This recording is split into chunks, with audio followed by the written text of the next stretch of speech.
افتتح صاحب السمو الملكي الأمير مشعل بن عبد الله بن عبد العزيز آل سعود أمير منطقة مكة المكرمة حفظه الله قسم الطوارئ الجديد بمستشفى النور التخصصي. وكان في استقبال سموه كل من معالي الدكتور محمد بن حمزة خشيم نائب وزير الصحة للتخطيط والتطوير، وسعادة الدكتور عبد السلام نور ولي مدير عام الشؤون الصحية بمكة المكرمة، وسعادة الدكتور محمد بافرج مدير المستشفى، موضحين له ما تحويه اللوحة الإرشادية العامة الموجودة في مدخل الطوارئ. ومن ثم قام سموه بجولة في الأقسام مرورا بغرف المرضى، حيث قام الدكتور محمد مرزا بتوضيح أماكن تقييم المرضى وما يتم من إجراءات في تلك المرحلة، ومنها إلى الإنجازات التي أحدثت وشكلت فارقا بين القسم قبل وبعد التجديد. مزودة بجهاز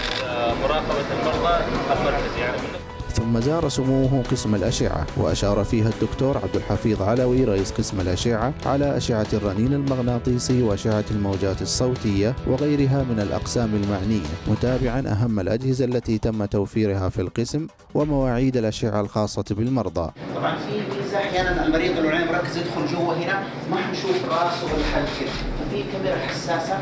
تبين لنا بين الرأس المريض ونتكلم أحيانا مع مريض.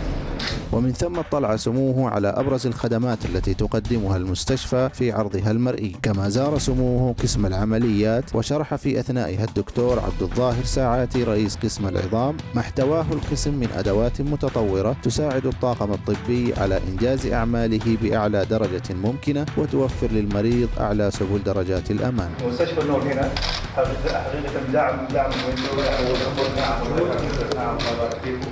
ما شاء الله تبارك الله، ما عندنا اي حالات انفكشن ولا التهابات